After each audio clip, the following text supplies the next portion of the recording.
Bien, mis hermanos, vamos a compartir la palabra del Señor, como les decía, en Jeremías 17, capítulo 17. Vamos a leer del 5, versículo 5 hasta el 10.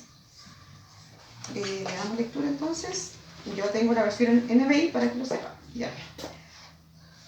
Así dice el Señor, maldito el hombre que confía en el hombre, maldito el que se apoya en su propia fuerza y aparta su corazón del Señor.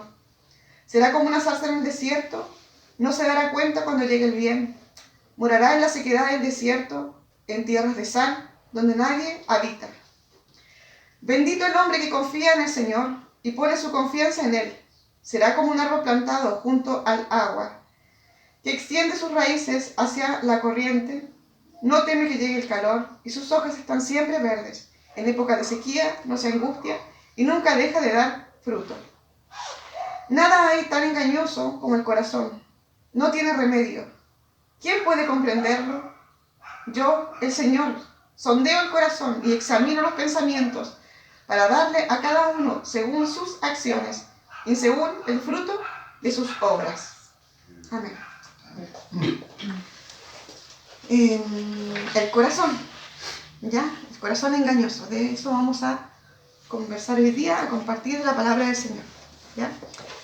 En la Biblia, cuando la palabra habla del corazón del hombre, ¿sí? No se refiere al órgano, ¿cierto?, que hoy nosotros sabemos, y también en ese tiempo se sabía que es el músculo, ¿cierto?, que hace que estemos vivos, ¿cierto? Sino que se refiere al hombre interior, ¿ya? Al hombre interior, a los pensamientos, a las emociones, a la voluntad, a los deseos, a las motivaciones que hay dentro de nosotros y que nos mueven a hacer ciertas cosas, ciertos actos, ciertas conductas, ¿ya? Entonces, el corazón es el ser interior. Pensamientos, emociones, voluntad, deseos, motivaciones, ¿ya? Dice la Biblia, el corazón es engañoso, ¿ok? La mente humana, ¿ya? Y este ser interior ha sido motivo de estudio ya de muchas disciplinas, ¿ya? La sociología, la filosofía, ¿sí? La psicología, que es mi área, ¿cierto? Y actualmente las neurociencias cognitivas, ¿sí?, han querido ir conociendo un poco qué pasa dentro del hombre, que no somos simplemente un cuerpo, obviamente, que no somos simplemente conductas, ¿ya?, sino que hay un ser interior nuestro, lleno de pensamientos, emociones, voluntad, deseos, ¿ya? Entonces estas disciplinas han buscado comprender algo de esto, ¿ya? Tienen sus limitaciones, por supuesto, ¿sí? Pero hay cosas que han descubierto y que confirman esta idea bíblica que el corazón del hombre es engañoso, ¿ya? Y no es confiable, ¿ya? Por ejemplo, desde la perspectiva de la psicología cognitiva, esto es una introducción, ¿ya? Simplemente es una introducción, estamos comenzando nada más. La psicología cognitiva, que es a la que yo me adhiero más, ¿ya?, como psicóloga, ha descubierto que en el ser humano existen distorsiones del pensamiento, distorsiones cognitivas, errores del pensamiento, ¿ya?, que se asumen como verdades, que se viven como si fueran verdades, pero son errores de pensamiento, ¿ya? ¿Esto no le suena como al engaño del corazón? ¿Sí? ¿Tiene sentido? Ya. La psicología cognitiva ha descubierto esto y busca trabajar en esas áreas, ¿ya? Hay diferentes tipos de errores de pensamiento, ¿ya? O de errores de percepción, distorsiones cognitivas. Se distorsiona la realidad, la vemos de una manera equivocada y pensamos que está bien, que las cosas son así, ¿ya? Pero en realidad es un engaño de nuestros pensamientos. Recuerda que el corazón en la Biblia se refiere a los pensamientos, nuestras emociones, ¿sí? Razonamiento emocional, por ejemplo, es una de ellas. Cuando nosotros sentimos nuestras emociones tan intensamente, por ejemplo, yo siento que soy tonta y me siento así, significa que lo soy, ¿ya? Eso es un ejemplo y lamentablemente no nos damos cuenta y a veces caemos en esto porque tenemos este tipo de distorsiones en nuestra mente. Asumimos que porque yo lo siento de manera tan intensa es una realidad. Lo que yo siento, lo que yo pienso, me moviliza emocionalmente y es real. Y la psicología social ha descubierto que no es así, que nos estamos engañando, que es un error, ¿ok? Son ejemplos simplemente, como les digo, esta es una introducción al tema. Personalización, que es una que provoca estos conflictos. Cuando nosotros como seres humanos interpretamos lo que el otro me está diciendo, la conducta del otro, por ejemplo. Esta persona, no sé, se pone a hacer aseo y a ordenar. El esposo. ¿Ya? Por ejemplo.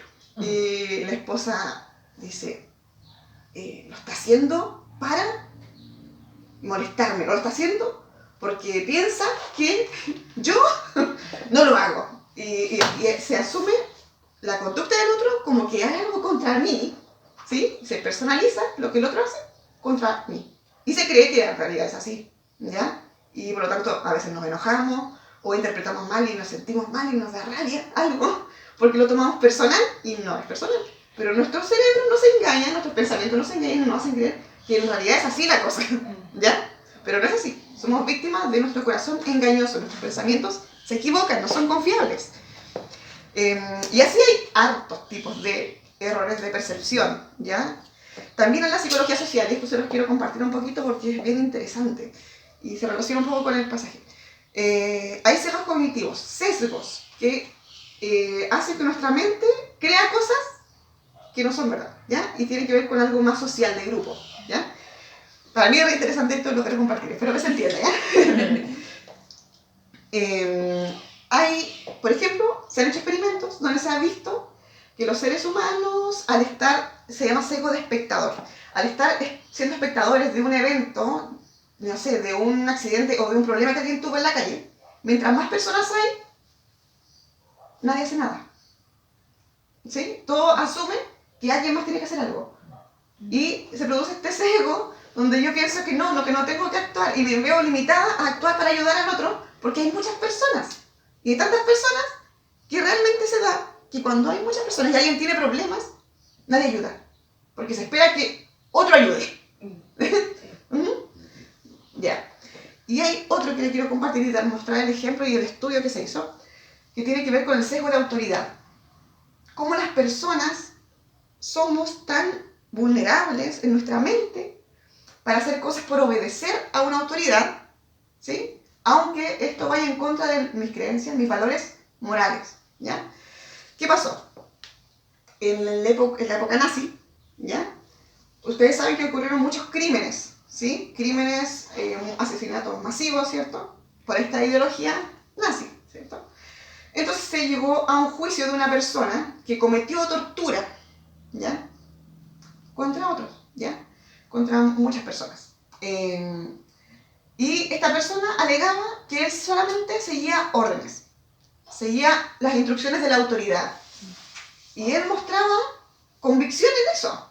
Y él decía, yo seguí órdenes, yo no soy responsable, yo seguí órdenes de otro, ¿ya? Entonces, eso fue llamativo para un psicólogo en los años 60, hizo un experimento, porque dijo, esto me llama la atención, vamos a ver qué pasa. Y este experimento fue así. Convocó a 40 personas de diferentes lugares, ¿ya? Cualquier persona común, como usted, como yo, ¿ya? Personas comunes, de diferentes regiones los convocó. Bueno, lo importante es que estas personas eran personas comunes y ¿qué se les decía? Se les decía, usted va a tener que hacer este experimento que no le dijo de qué se trataba, era como de aprendizaje de memoria, de eso se trataba, le dijo. Pero ¿en qué consistía?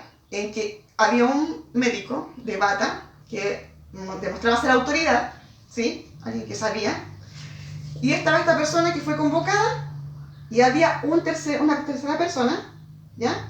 Que iba a ser como, estaba aliado con este doctor, ¿ya? Entonces, esta persona iba a estar en otra habitación, que estaba aliado con este doctor, ¿ya? Con este psicólogo. Estaban, por ejemplo, en la habitación del lado, ¿ya? Y la persona que fue convocada estaba aquí. ¿Y cuál era la orden? Usted tiene que dar una descarga eléctrica a esta persona que está en la otra habitación. Cada vez que se equivoque, es lo que él tiene que decir. Ya eran como una secuencia de palabras que tenía que decir. Y cuando él cometiera un error, él tenía que apretar un botón y le iba a dar una descarga eléctrica a la persona. ¿Ya? Y este hombre de bata, que estaba al lado, un doctor, era el que le decía eso. ¿Ya? Entonces esta persona estaba ahí y él y dijo ya. Y le dijo, estaba con numeración, primero leve, ¿sí? Moderado, así hasta grados grados terribles, ¿ya? Y la persona estaba ahí con el doctor que le iba indicando que tenía que hacerlo, ¿ya? Y el otro estaba en la otra habitación. ¿Qué pasaba? Que esta persona que recibía las descargas no las recibía realmente, pero esta persona que estaba acá, ¿cierto? Pensaba que si la recibía y escuchaba los gritos de la persona, ¿ya? Escuchaba que el otro recibía las descargas. Entonces, estando ahí, él cometió un error, la apretaba. Total, decía bajo. Pero cada vez que se volvía a cometer un error tenía que ir subiendo la intensidad de la descarga. Ajá. ¿Qué pasó aquí? Que a veces la persona gritaba y pedía ayuda. A veces la persona gritaba y decía que tenía problemas al corazón. Y la persona dudaba de hacerlo o no. Como que decía, ¿lo hago o no lo hago? Y el doctor, muy tranquilo, le decía, usted tiene que hacerlo. Usted tiene que seguir haciéndolo, seguir apretando la descarga. Simplemente le daba la orden. Y la persona lo seguía haciendo, ¿ya? Hasta los 300 voltios llegaba, ¿ya? Y la mitad llegaron a los 400 a lo máximo. Aún cuando la persona le gritaba y le decía, no, tengo un problema cardíaco. Y la autoridad le indicaba, usted no tiene opción. Verbalmente se lo decía, ¿ya? Pero resulta que con anterioridad le habían dicho que él participaba voluntariamente del experimento, ¿ya? Que era un tema voluntario. Bueno, ¿qué conclusión se llegó con esto? Que el hombre asume que no es responsable cuando obedece órdenes. Y está simplemente obedeciendo, y la otra persona es responsable, cede la responsabilidad al otro, en contra de sus valores, y va haciendo sufrir a otra persona. Eso se comprobó, y bueno, hay muchas otras conclusiones a las que se llegó. Después la persona supo que realmente la persona no recibió la descarga, pero en el momento la persona pensaba que sí realmente estaba dándole una descarga eléctrica. Y lo hizo por obedecer a la autoridad. ¿Ya? 40 personas lo hicieron. ¿Ya? Personas como usted y como yo. Porque en su mente él asumía que realmente no tenía alternativa. ¿Eso era así, realmente? ¿Esa persona no tenía alternativa? O sea, sí tenía alternativa. ¿Tenía alternativa? Sí. Podía haber dicho que no. Podía haber dicho que no. No le estaban apuntando con una pistola. No había una amenaza. Era su mente que lo hacía pensar que no tenía alternativa. ¿Sí? Que era una orden. Que era una orden, y frente a esa orden, bueno, y ahí se descubrieron hartas cosas interesantes, ¿ya? ¿Puedo? Sí, por supuesto. Mientras relataba, Sí. yo también lo he conversado, temas así parecidos. Me trasladó cuando yo hice el servicio militar. Sí. Ahí se reciben órdenes. Fue por el año 65, 66 más o menos que me tocó a mí hacer el servicio. Y me tocó en el norte. Llegamos y para uno tomarlo, porque uno cuando va, cada uno va con su ego bien alto y todo, claro, su yo, y como para tomarlo uno, a puras órdenes contrarias a uno le enseñan. Sí. Recuerdo que nos formábamos en fila, ¿cierto? Y nos hacían trotar, nos hacían marchar a la derecha, a la izquierda. Y veníamos de culturas tan diferentes algunos muy estudiosos, sabían dónde quedaba la izquierda, el otro sabía dónde quedaba la derecha, al frente, cada orden la entendía, pero venían unos, como yo también, pero no era tanto, pero venían unos muy personas que venían del campo que no sabía, no conocía muchas cosas, ni su derecha, ni su izquierda, ni cada orden la interpretaba bien. Recuerdo que a mí me tocó golpear mucho a una persona que iba delante mío.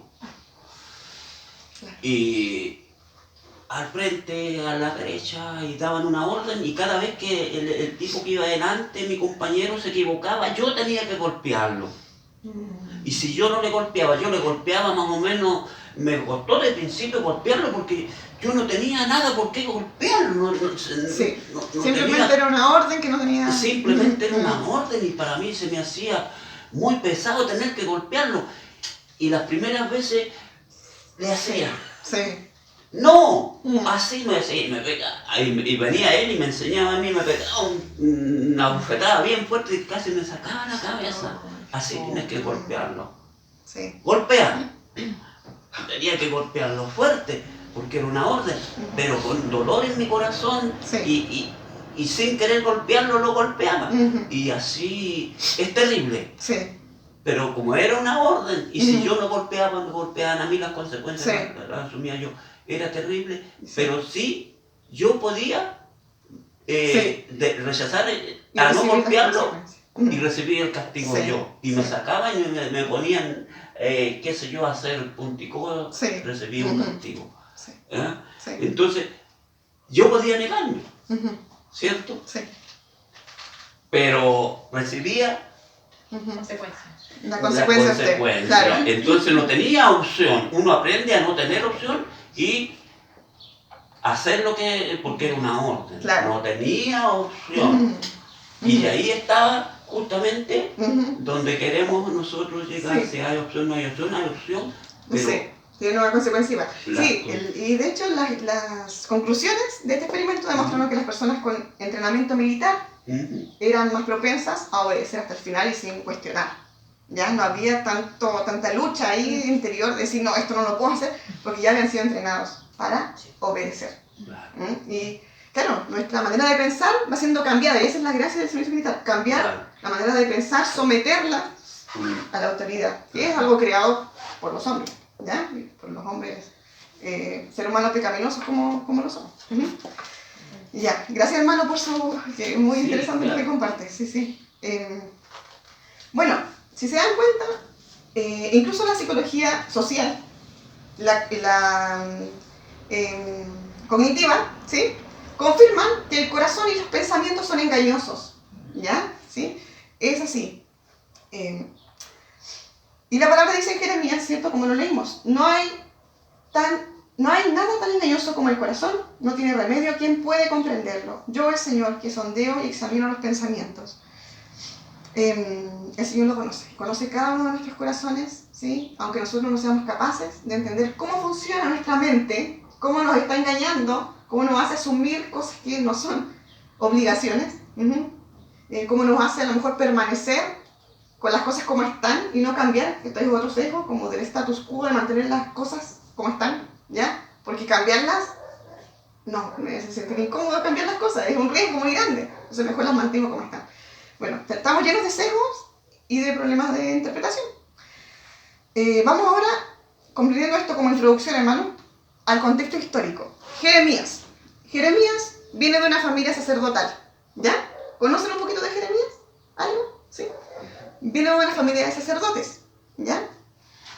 Él profetizó en Judá y en Jerusalén en el año 627 a 586 a.C., ¿sí? En el año 13 del reinado de Josías, él recibió palabra de Dios. ¿Le suena Josías? ¿Sí? Josías fue un rey importante, ¿sí? De los reyes buenos, que incluso hubieron profecías sobre él antes de que él llegara al trono, de lo que él iba a hacer, ¿ya? Hizo como toda una reforma, ¿sí? Ya, ¿qué hizo Josías? En ese tiempo, como les digo, es que Jeremías recibió palabra de Dios, en el tiempo de Josías. Resulta que Josías llegó al trono a los 8 años, chiquitito. Como pasaba en esos tiempos, los reyes eran chiquititos, los asesoraban. Después iba creciendo, iba tomando decisiones. Resulta que, cuando estaba un poco más grande Josías, mandó a reconstruir el templo, ese rey, porque el templo estaba abandonado, ¿ya? Los judíos se habían entregado a la idolatría, ¿sí? Después de Salomón, de la embarrada, ¿se acuerdan que él con sus esposas mandó a hacer estatua de imágenes a los dioses de sus esposas? ¿Sí? Salomón, ¿ok? Pero cuando llegó Josías, ¿qué pasó? Él quiso restaurar el templo. Y cuando fueron al templo, le dijo, ya paguen las personas, los constructores, lleven la plata, fueron allá, estaban pensando en el templo. Llegaron al templo y se encontraron con el libro de la ley. Lo encontraron así como que, ¿qué? ¿Está el libro de la ley en el templo? Sí, estaba en el templo, obviamente. Lo encontraron y se lo llevaron al rey Josías. Josías comenzó a leer el libro de la ley y se dio cuenta que estaban muy mal, ¿sí? Él vio y dijo, y tuvo temor de Dios, tanto temor, se asustó mucho, dijo, Dios nos va a castigar porque la ley dice que Dios va a traer castigo por la idolatría. Y tuvo tanto temor que mandó a consultar a una profetisa, ¿sí? ¿Qué vamos a hacer? Dios nos va a castigar por esto, porque estamos aquí llenos de ídolos. Y Dios le dijo a él que Dios le iba a llevar, digamos, a la tumba en paz, que Dios iba a castigar al pueblo, pero que él iba a morir en paz, que él no lo iba a ver, ¿ya? No iba a ver lo que iba a venir. Ok, ¿y qué hizo Josías? Josías mandó a destruir todos los altares, mandó a matar a los profetas de esos dioses, ¿ya? Falsos, y barrió con todo, toda idolatría y con todo profeta, todos fueron quemados, ¿ya? Hizo como una reforma ahí, ¿sí? De volverse a Dios. ¿Y sabe qué pasó con el pueblo que estaba entregado a la idolatría? ¿Qué creen ustedes? Siguió escondido, obedeció al rey, po. Siguió al rey, ¿ya? Y no siguieron la idolatría mientras el rey estuvo vivo. Cuando el rey se murió, volvieron otra vez, ¿sí? Porque ¿qué pasó con ellos? Ellos simplemente lo hacían por obedecer al rey. Y acá la palabra dice, el pecado de Judá está escrito con cincel de hierro, en el 17:1. Grabado está con punta de diamante sobre la tabla de su corazón. Ellos no lo hicieron, pero el pecado, la idolatría, la incredulidad estaba en su corazón, ¿sí? Dejaron los ídolos porque el rey se los mandó, porque el rey los destruyó. No tenían opción. No, parece que no. Pensaban que no tenían opción. Pero en su corazón estaba el pecado escrito. Y cuando el rey murió, volvieron otra vez a los ídolos. Eso estaba ahí, ¿ya?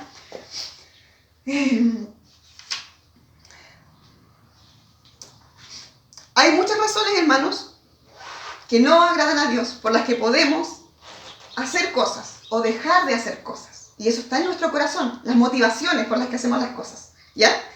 Podemos hacer cosas, por ejemplo, porque una autoridad lo manda, como lo vimos, ¿cierto? En el ejemplo, ¿cierto? Podemos hacer cosas buenas porque una autoridad lo manda, ¿sí? Tengo que hacerle caso al pastor, ¿sí? Como hemos escuchado esto, ¿sí? Tengo que hacer esto porque el líder lo manda. Y la autoridad, y en la iglesia se da todo ese tema, ¿no? De decir que tiene que someterse a la autoridad. Puedo hacer las cosas porque siempre se han hecho igual, ¿ya? Entonces, ¿cómo si siempre ha sido así? ¿Cómo van a estar mal? ¿Sí? ¿Cómo van a estar mal mis pastores? ¿Cómo van a estar mal? ¿Sí? ¿Cómo van a estar mal los líderes de esa iglesia? ¿Cómo van a estar mal? Pueden estar mal porque el corazón es engañoso de todo ser humano, ¿sí? No por ser un líder, incluso en el liderazgo hay más exposición al engaño del corazón, ¿sí? A la vanagloria de la vida, ¿sí? Somos vulnerables, todos los seres humanos, líderes y no líderes, desde pequeño al más grande, ¿ok? Entonces, hay diferentes razones por las que podemos hacer las cosas. O, ¿por qué van a pensar de mí si hago esto? ¿O qué van a pensar de mí si no lo hago? Es otra razón, es otra motivación de nuestro corazón, ¿sí? El qué van a decir, el qué dirán, ¿sí? Y eso nos puede llevar a hacer cosas buenas o cosas malas.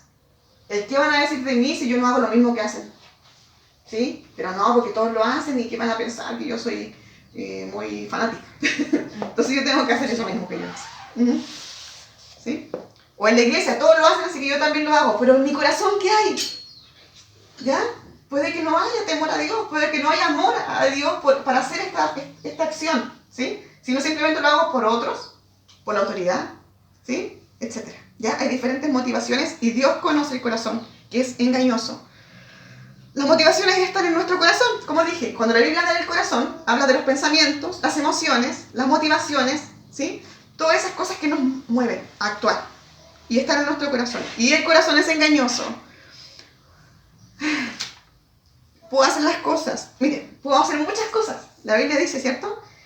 Y si entrego todos mis bienes, y si entrego mi cuerpo para ser quemado, ¿recuerdan en 1 Corintios? ¿Sí? Y no tengo amor, de nada me sirve. Son acciones que yo puedo hacer, ¿cierto? Sacrificarme, hacer muchas cosas. Pero si la motivación que está en mi corazón y que Dios conoce no es el amor, son obras muertas, simplemente, ¿ya? Y recuerda que Dios ve el corazón y lo importante es lo que Él ve. Ahí me pongo un ejemplo. Puedo hacer muchas cosas en el día. lavar la loza, mantener la casa limpia, cuidar a los niños, correr para allá, correr para acá, atender, ayudar, trabajar. Mil cosas en las que yo puedo mantenerme ocupada, ¿ya? Afanada, ¿ya? Pero, ¿qué pasa si no estoy haciendo esas cosas de corazón? Porque desde el corazón, para el Señor. ¿Y qué pasa? A mí me pasa, ¿ya? Que muchas veces hago cosas porque hay que hacerlas, hago cosas porque me dijeron que las haga, hago cosas porque ¿qué van a pensar de mí? Si la casa no está ordenada o si no hago esto, ¿sí? Y mi motivación no es pura, ¿sí? Porque mi corazón me engaña, ¿ya? Y no hago las cosas de corazón para Dios. Entonces, perdí el día simplemente, ¿sí? Y no estoy amando a Dios con todo mi corazón y ese es el primer mandamiento y nos cuesta tanto. Amar a Dios con todo nuestro corazón, pero Dios nos llama a hacerlo. Maldito el hombre que confía en el hombre, ¿cierto? Y confía en sus propias fuerzas. Bendito el hombre que confía en el Señor. Nosotros podemos decir, ¿cierto? Con nuestra boca, pensar en nuestro corazón, yo confío en el Señor. Pero ¿qué acabamos de leer recién? El corazón es engañoso. Y Dios conoce el corazón, hermano. Nuestra boca puede decir muchas cosas. Dios me conoce. Dios conoce, lo conoce usted, conoce al hermano que va a escuchar el mensaje. A lo mejor nos estamos engañando. ¿Sí? ¿Y cómo lo hace sentir eso? ¿No lo hace sentir inseguro o desconfiado o, no sé, con temor? No sé cómo lo hace sentir, porque debería provocar algo en nosotros si realmente estamos entendiendo que nuestro corazón no se engaña y que nosotros podemos jurar que estamos requete bien y estamos requete mal. ¿Realmente confiamos en el Señor o nos estamos engañando a nosotros mismos? Dios lo sabe, ¿sí? Vamos ahora a la parte de la idolatría, ¿ya? La idolatría de Judá e Israel. Jeremías profetizó en contra de la idolatría, ¿ya? Él se levantó como la voz de Dios para traer juicio contra la idolatría del pueblo, porque ya era demasiado, ¿ya? ¿Qué dioses tenían aquí? Estaba Acera, tiene otros nombres igual, pero aparece ahí como Acera, puede que se le parezca como un nombre parecido. Maloc, Baal, ¿ya? ¿Cómo adoraban a estos dioses? Con ritos sexuales, ¿sí? De perversidad sexual. Sacrificios de niños a Maloc, ¿sí? Se sacrificaba el primogénito, el primer hijo, para asegurar prosperidad, para asegurar su bienestar, para que la familia le fuera bien. Sacrificaban al bebé, ¿ya? Lo pasaban por el fuego. Y Baal, que significa Señor, ¿ya? Baal era un dios más flexible, donde en diferentes lugares se le adoraba de diferentes formas, ¿ya? Con ritos sexuales siempre en todo esto. Sacrificios y desenfreno, donde había gritería, se rajaban su cuerpo, ¿cierto? Y acto de desenfreno de todo tipo, ¿ok? La Biblia dice, hermanos, en Jeremías 10:14, lo voy a leer. Jeremías 10:14. 10:14 dice, la humanidad es necia e ignorante. Todo orfebre me perdí con esa palabra. Me voy a ir con la siguiente parte, ¿ya? Sus imágenes son un engaño y no hay en ellas aliento de vida. No valen nada, son ridículas. Cuando llegue el día del castigo, serán destruidas. Ya. ¿Qué son los ídolos? ¿Son algo? ¿Son reales? ¿No es cierto? No son reales. Esas estatuas que ellos hacían, o de madera, o de bronce, o de piedra, no son reales, son algo que ellos mismos crearon, inventaron, fabricaron y adoraron. ¿Sí? Pero ¿qué pasa con los ídolos en realidad? ¿Qué son los ídolos? Si se dan cuenta, hermanos, los ídolos son la expresión de la incredulidad y de la maldad del corazón, del mal deseo, ¿ya? Porque ¿qué pasa aquí? Los ritos sexuales, la crueldad, ¿ya? El desenfreno, toda esa locura, eran malos deseos del pueblo, ¿sí? Donde se crean ídolos, donde ellos pueden hacer lo que ellos quieren, ¿sí? ¿Se entiende? Son una expresión de la maldad del corazón y por supuesto del enemigo también, ¿no? Creado por los hombres para satisfacer sus deseos pecaminosos, ¿ya? Entonces, Dios no me deja desear a la mujer de mi prójimo, ¿sí? Pero este ídolo le hacen sacrificio de ese tipo, ¿sí? Yo quiero asegurar mi futuro, entonces, ¿cómo voy a confiar nomás en Dios? ¿Solo confiar? No, yo tengo que hacer algo. Voy a hacer un sacrificio, algo que me cueste mucho, y así yo voy a estar seguro de que va a funcionar y que realmente voy a recibir algo a cambio. Yo tengo que hacer algo a cambio, ¿ya? Eso es el corazón del hombre, el orgullo del ser humano y la falta de fe del ser humano, ¿sí? Si lo trasladamos a nosotros hoy con respecto al Evangelio, ¿ya? ¿Cómo que por gracia soy salvo? ¿Que no tengo que hacer nada, que tengo que creer? No, pues a la gente no le gusta eso. Lo que no me gusta es hacer cosas para ser salvo. Entonces yo tengo que sacrificarme, tengo que ser bueno, tengo que hacer este acto de fe para que reciba algo a cambio. Entonces no es fe, ¿sí? Sino que es el orgullo del ser humano que no puede recibir simplemente o creer simplemente, sino que quiere ser parte y hacer algo importante y asegurarse su bienestar con acciones que él hace, ¿ya? Eso es lo que hacían aquí y eso es lo que se da hoy también. Desenfreno, prosperidad, busca la prosperidad, la maldad, la injusticia, la incredulidad, todo eso se daba en la idolatría. Y esos son pecados de Gálatas, ¿no? De Gálatas 5, ¿sí?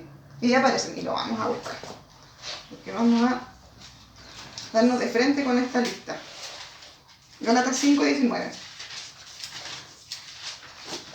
Aquí hay cosas que usted va a decir, no, yo no hago eso. No, yo no. Gálatas 5 y 19. Ya. Entonces, como les decía, los ídolos son creados a la imagen del ser humano según sus malos deseos. Gálatas 5 y 19. Ya, a ver si aparece algo aquí de lo que de la idolatría y de la maldad de estos hombres. Las obras de la naturaleza pecaminosa se conocen bien. Inmoralidad sexual, impureza, libertinaje, idolatría y brujería. No, nosotros no hacemos eso, ¿cierto? Nada de idolatría y brujería. Odio, discordia, celos, ahí pensamos un poquito, ¿no? Arrebatos de ira, ¿ya? Rivalidades, disensiones, ¿sí? Sectarismo, envidia, todo eso sale del corazón, borracheras, orgía y otras cosas parecidas. O sea, esto no es una lista completa, pueden haber más cosas, ¿verdad? Entonces uno dice aquí, no, brujería no, por supuesto que no, ¿ya? Arrebatos de ira, celos, disensiones, sectarismo. Hay cosas, y esa es una lista, ¿no? Aquí, todas esas cosas, si las practicamos, son desagradables al Señor, e incluso acá lo dice. Les advierto ahora, como antes lo hice, que los que practican tales cosas no heredarán el reino de Dios. Los que practican tales cosas no heredarán el reino de Dios. ¿Qué cosas? Lo que acabamos de leer. Y aquí está el odio, la discordia, el celo, arrebatos de ira, rivalidad y disensiones, envidia, también, ¿ok? ¿Qué nos pasa a nosotros con esto? ¿Sabes qué yo siento que nos pasa? Que nuestro corazón nos engaña y que nosotros justificamos muchas de estas cosas a veces. Por ejemplo, decimos, me pasan, con los hijos sí se puede gritar, porque son los hijos y siempre se yo así, a mí me enseñaron a grito. Entonces yo me permito gritería con mis hijos, porque mi corazón me justifica, mi corazón me engaña, ¿sí? Y me hace pensar que está correcto, que hay una razón válida para hacer algunas de estas cosas. ¿Tener celo? No, yo no tengo celo, pero me siento tan incómoda porque a alguien le va bien. Me incomoda adentro, algo me pasa, ¿ya? No digo nada. Ay, qué lindo se te ve. No sé, ay, qué bueno que te fue bien. Pero ¿qué pasa en el corazón? Dios conoce el corazón. Entonces, ¿qué pasa? Ay, me emocioné. ¿Qué pasa? Que nosotros no nos examinamos así, o pasamos de largo muchos de esto y decimos, no, yo no lo hago. O sí lo hago, pero no tanto. O sí, pero es que en esta ocasión sí está bien. Se justifica. Y eso es un engaño del corazón. ¿Sí? Es un engaño de nuestra mente, de nuestros pensamientos. O porque se hace así, o porque la autoridad así funciona. La autoridad funciona a gritos. Pero la Biblia no me dice eso. Al contrario, el que es mayor, que sirva, ¿no? Entonces, ¿qué pasa? ¿Por qué a mí me cuesta cambiar? Porque hay algo en mi corazón que me hace justificarlo, ¿sí? Y me tiene engañada. Entonces, Dios nos permite y nos va transformando. Y ahí eso es maravilloso. Es maravilloso su obra en nosotros. Pero va en contra de nuestro corazón, de nuestra naturaleza y del engaño de nuestro corazón. Voy a ir terminando ya. Nada hay tan engañoso como el corazón. ¿Sí? Dios lo conoce. El amor al dinero y la codicia es idolatría. Eso está claro en la Biblia. ¿Sí? La codicia es idolatría. ¿Ya? Pero nosotros pensamos, decimos, no, que yo no tengo codicia. Y nos justificamos por diferentes cosas en nuestra mente, ¿no? Es que todos lo tienen. Es que, no sé, todos lo hacen. O diferentes razones, motivaciones que nos hacen desear y desear y desear y desear y desear. Más y más cosas y no estar contentos con lo que tenemos. ¿Sí? Y nuestro corazón nos engaña y creemos que así está bien la cosa, que así estamos bien, ¿sí? Pero Dios nos ve y Dios ve nuestro corazón. La obra en nuestro corazón no es, Dios no la hace a la fuerza, hermanos, y esto es interesante. Dios no viene con una varita mágica y nos hace ¡pim! Y te cambia tu corazón. Dios trabaja con nosotros, ¿sí? Junto con nosotros, ¿ya? Él trabaja con la voluntad del ser humano, trabaja en el corazón del hombre, ¿ya? Entonces, necesitamos comprender, ser conscientes de lo que está mal en nuestro corazón, ¿ya? Porque Dios no lo va a cambiar si no nos damos cuenta, simplemente. ¿Sí? Él trabaja en nosotros convenciéndonos de pecado por su Espíritu Santo, ¿cierto? Mostrándonos a Cristo, ¿cierto? Como el modelo, como el Señor a quien tenemos que obedecer, imitar, seguir, y por el cual tenemos que dejarlo todo, incluso nosotros mismos, y negarnos a nosotros, y que nos cuesta, ¿cierto? Pero eso es lo que tenemos que hacer si no estamos en peligro. ¿Sí? Dios no trabaja contra nuestra voluntad, ni es mágico. Es por su Espíritu Santo que nos convence de pecado, ¿ok? Nuestra conciencia nos puede convencer de que está bien lo que estamos haciendo. Podemos estar tranquilos, pero nuestro corazón es engañoso. Entonces, ¿qué pasa? Si mi corazón me engaña, ¿soy responsable? ¿Qué piensa usted? Si mi corazón es engañoso, ¿soy responsable de lo que hago? Sí. Sí, soy responsable. ¿Por qué soy responsable? Porque yo sé que mi corazón es engañoso y estoy confiando y dejándome guiar por él. Y Dios me dice, no confíes en ti. ¿Sí? Porque tu corazón es engañoso. ¿Ya? ¿Y qué vamos a hacer entonces si nuestro corazón es engañoso y no podemos confiar en él? ¿Qué hacemos? Necesitamos depender de Dios. ¿Sí? Y exponernos a su palabra, que nos da como una espada y nos cambia nuestra manera de pensar y nos dice, no. Eso que tú dices que está bien, no está bien. Eso que tú estás justificando porque siempre fue así y porque con estas personas se puede ser así, no está bien.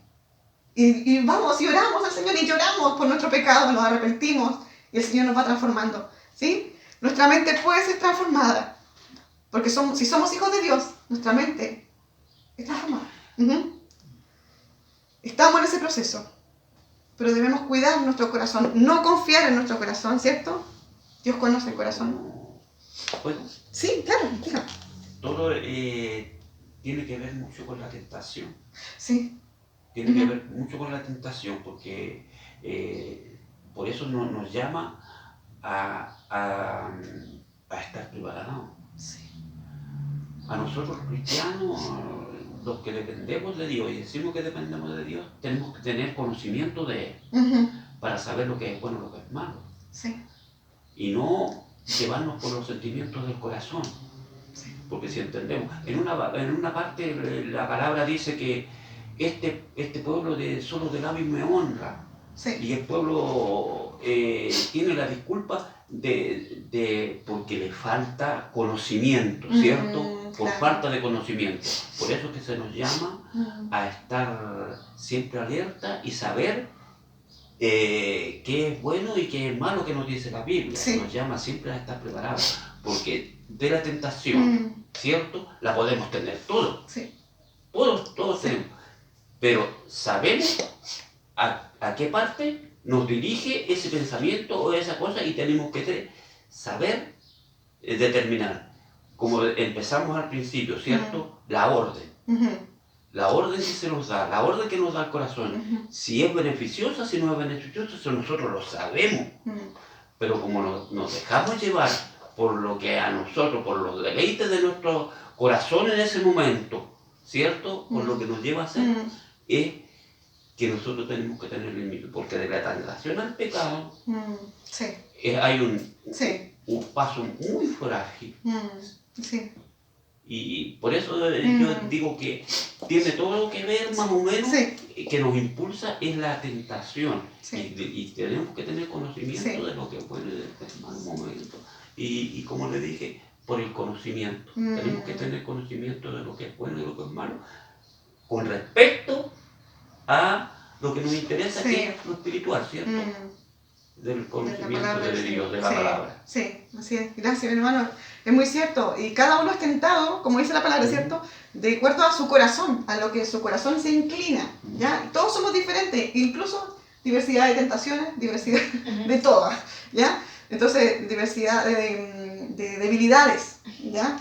Y Dios conoce nuestros corazones, nuestra historia, cómo se formó nuestra manera de pensar, cómo se estableció esta manera que nosotros tenemos de justificar nuestras acciones, ¿cierto? A través de nuestra historia. Tal vez por lo que aprendimos, tal vez por cómo fue mi papá conmigo, tal vez, no sé, diferentes razones. Pero Dios conoce el corazón.